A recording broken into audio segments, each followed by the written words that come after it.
Recording has started. Okay.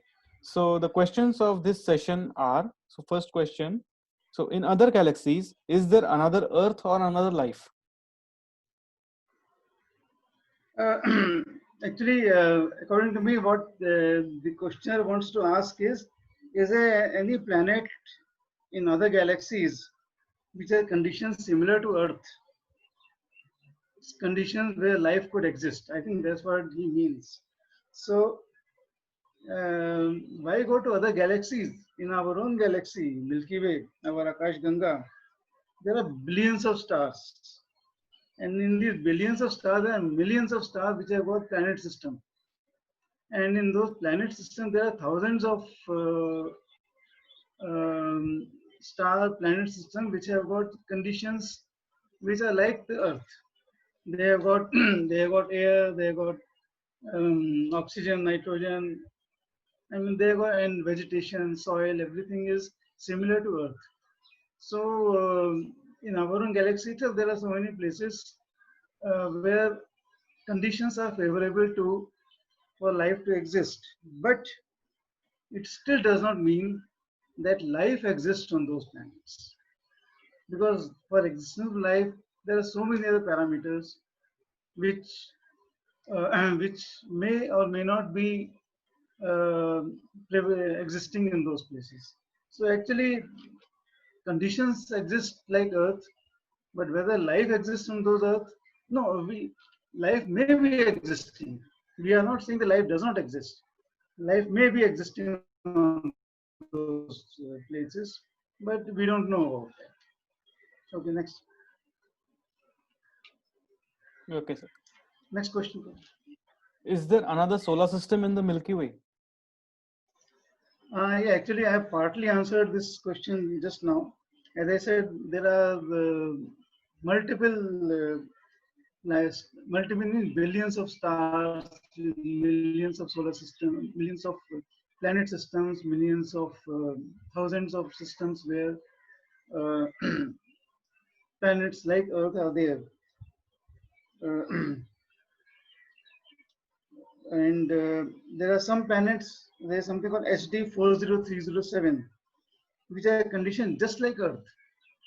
They have air, they have got vegetation, soil, everything like Earth. The only problem is that the size is about 8 times that of the Earth. And its gravity is about 2 to 3 times. That means whatever you are weighing here, if you are weighing 50 kg here, you'll be weighing 150 kilograms over there. So that is one more parameter for thinking whether life will exist on those planets or not. And again, we don't know. Maybe a different sort of life is existing on that place. And the other one is Kepler 16b, which is also like Earth, but it has it orbits around a two-star system. So it probably it never has night.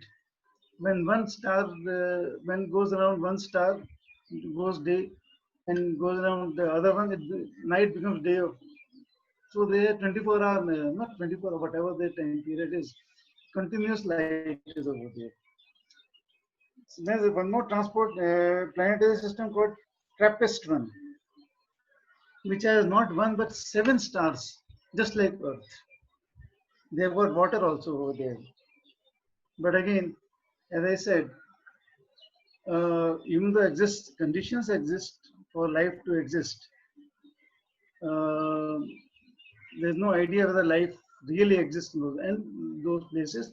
And one reason is that they are so far away from us. They are hundreds of light years away. So going to those places is going to be very difficult. Not in Nobody can reach those places in one lifetime. So and similarly, nobody can come from there in so within their lifetime is like this, like us for about 100 years or so, or something like that. Nobody can come here, and we can't go over there. So this is the condition that even though there are other solar systems in our galaxy, accessing them is difficult.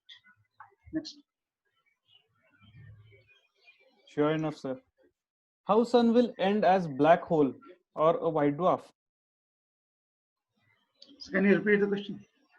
How will the sun end? It will end as a black hole or a Oh, white dwarf? yeah. Yes. See, astronomically, the sun is known as a white dwarf.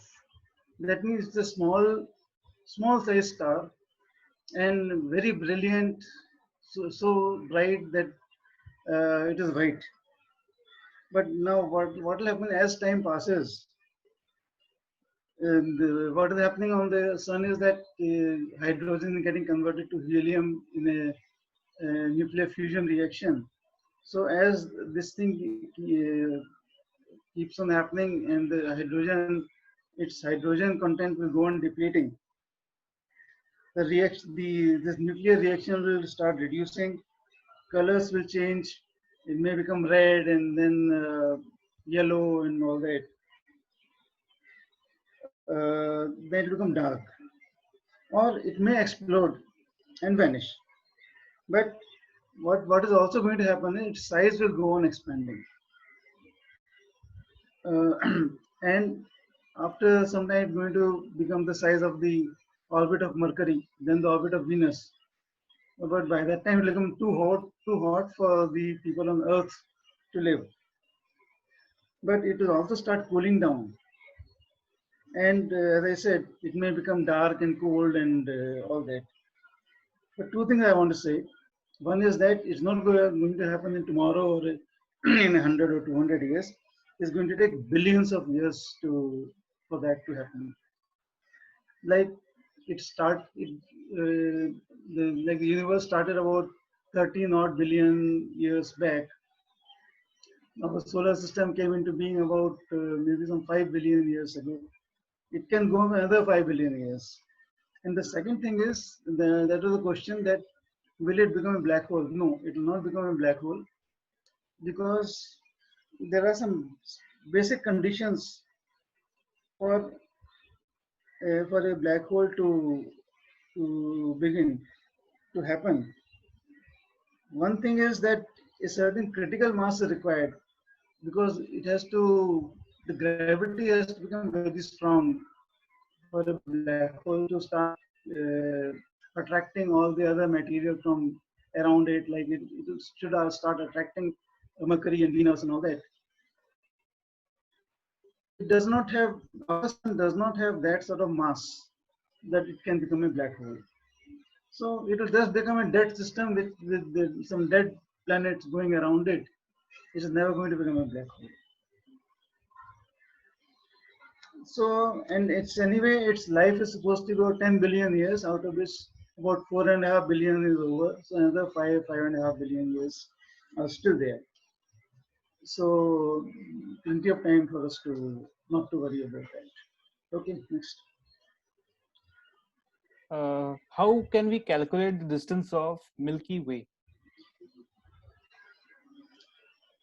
How do we? Okay, we have to understand how the distance is calculated. See, there are two methods of finding the distance in the galaxy and beyond the galaxies. One method is called the parallax method. You know what parallax is?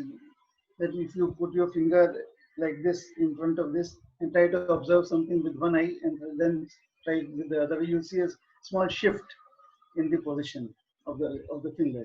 So that method is used to find the parallax. You uh, find the angle of that star, or whatever you want to see in the solar system or planet or in the galaxy. You find that angle with respect to the sun. The sun we consider to be a fixed thing. So if you are trying to find distance within the solar system, then it is enough to take a reading, like you take a reading right now, then you take a reading after 12 hours when the sun is when the earth has moved at 24 by 180 degrees. You'll get some difference in the angle. Knowing the diameter of the earth, we can find the distance to that place. That is enough for our solar system. You want to find the distance within a galaxy, which is much bigger. Then what you have to do is you take a reading today, and then you take a reading after 6 months when the Earth has moved to the other side of the sun, so that if the distance between sun and Earth is 150 million miles. So this becomes 300 million kilometers. So with a 300 million kilometer base, you can find the difference in the angles, and then that way we can calculate the distance of uh, different entities in our galaxy. But if you want to find the distances beyond our galaxy, then the angle, this method will not work because the angle difference is going to be very, very small. Okay. In this, if you want to see the star within our galaxy, the angle is not going to be some 10 degree, 15 degree. It's going to be in decimals of arc seconds. And as we had seen in my lecture, with the that astronomical telescope, we are able to see uh, its accuracy is such that 0.004 arc seconds, it can measure that much of a angular difference. With the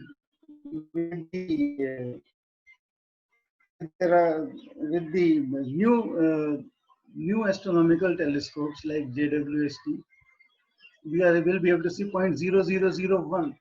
You can't even imagine what sort of angle that is.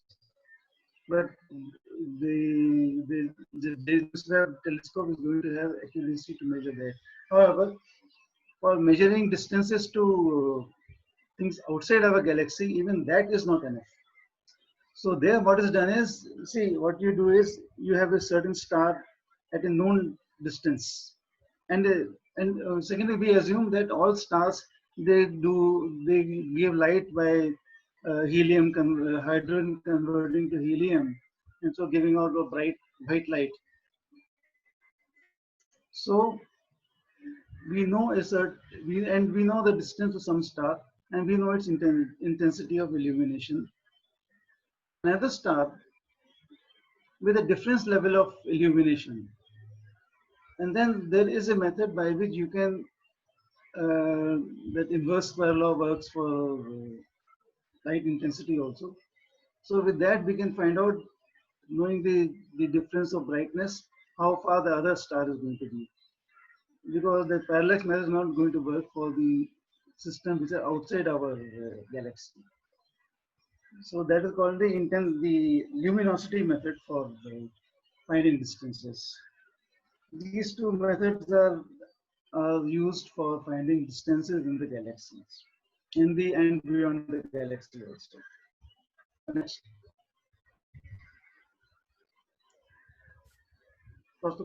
Yes, sir. So why universe doesn't have any proper shape? Universe has a proper shape. See, what happens, see why we are thinking, because we see stars all scattered all around the universe in a random fashion, but it is not so. For example, see, when an explosion occurs, let's say when the Big Bang occurred, and we said there was no gravity which would make the flying material go in a parabola or something like that. It just flew outward in a sphere, in a spherical manner. The spherical manner is very much geometric shape. Then things are rotating, and things and material coming out of those things. So when the rotation and this material moving out takes place, it comes out in a spiral. So material starts spiraling around the main thing. So that's why our galaxy is a spiral shape, and we are, as you know, we are on one of the spirals, Orion spiral. So, and moreover, if you see the universe, not just the galaxy, universe it follows the laws of attraction, the laws, all the laws of physics and chemistry and nuclear physics, as we know them. They all are applied in the universe. And anything which on which natural laws are used is going to have a natural scientific shape only. So it's not right to say that the universe is a random shape. It is very much scientific. Next. Next question. Yes. So, what are the different theories of how life formed? Um, this is a very difficult question. It is part philosophical, part scientific. So I'll take some time in explaining this. And I let me tell you in the beginning, this is what I have read in various places. Still, a lot of research is going on. These are not the last final words. A lot of work is still going on in this field. There are two theories about how life began on Earth. One I have actually in my talk I had told about both the topics. According to one theory, the original gases in the atmosphere, that is ammonia, methane, carbon dioxide in the water, under the influence of lightning and high pressure, they converted into lighter gases and complex organic molecules, amino acids. Amino acids became proteins, proteins became RNA, RNA became DNA, such things, and then they became cellular organisms, and then we started duplicating. Cells always multiply, and they divide to multiply. So, and then based on the DNA which was there in the cells, those multicellular things became human beings or animals or butterflies, even trees, anything. That depends on what the DNA commanded them to be. So this is one part. Other theory is called panspermia, which means that there's some material or something. Life on Earth actually did not start on Earth. It started elsewhere, on some other planet or some other solar system. It was brought over here. Uh, it's not that some human beings came from there and started living over here and started populating this place. No, it's not that. What came from other planets are some small cellular organisms, uh, which such organisms which could live through that long travel in vacuum and long travel and long time taken during the entry to the earth with that very high heat level of heat during the when it came into our atmosphere, was able to live through all that, survive all that, then came on earth and started multiplying over here. Panspermia, this is called. So there are two. These are two basic theories uh, which say that how life could have started on Earth. But there is one thing in this, that they uh, they don't. These theories do not talk about life as such. For example, they do not say that how will life end. Even if one says the cells can wither away and die, then why should any cell die prematurely, as like in an accident? Why should anything die? So these are questions about which science does not have an answer. For these questions, uh, for these questions, one has to go into religion. And okay, that is one topic which I don't want to raise right now, because if All religions, see, we know three religions which are there in prevalent in India, that is Hinduism, Christianity, and Islam. All the three say that God gives life and God takes it away. They all the three say that a huge flood occurred in the beginning of time, in which all the inhabitants were destroyed and new life started after that. And the new life started in the sea. And there is a pralay or kayamat, as they say, in which God will take away everything away. So you see, all religions, they're the same thing. One more thing I would like to say is that the day we learn how to inject life into something, we'll start creating human beings in the laboratory. So that, I don't know how that's ever going to happen. Nobody knows anything about that. So this is just my views, my thoughts, and there is no scientific explanation for life. That's what I think anyway. The next question, Pastor. Yes, sir.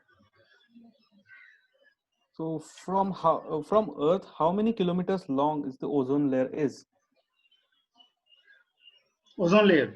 Yes, sir. Okay. See, our atmosphere, um, ozone layer actually is at the upper end of our atmosphere. You can say at about a height of 10 kilometers. Atmosphere exists much higher, much higher than that. It can some level of gases will still be there at about 70, 80, 100 kilometers. But practically beyond 10 kilometers, the whatever gases are there in the atmosphere, they are no longer gases. They are only atoms and molecules. Not even molecules, only atoms which are scattered here and there. 10 kilometers is what the ozone layer is, and the ozone layer does a very important function. That, see how ozone is formed. There is oxygen in the atmosphere, and as it rises up, the cosmic radiation and the ultraviolet radiation from the sun, it converts oxygen into ozone, O2 into O3. And then when O3 is created, it blocks the cosmic radiation from coming on Earth. So it has, and then when this UV and cosmic radiation is blocked, it converts back into oxygen.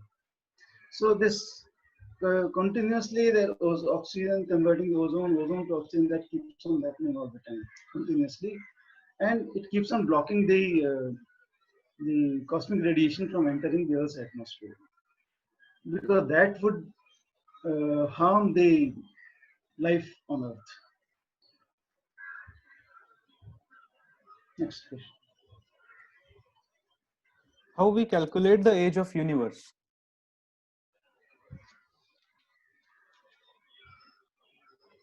Age of universe.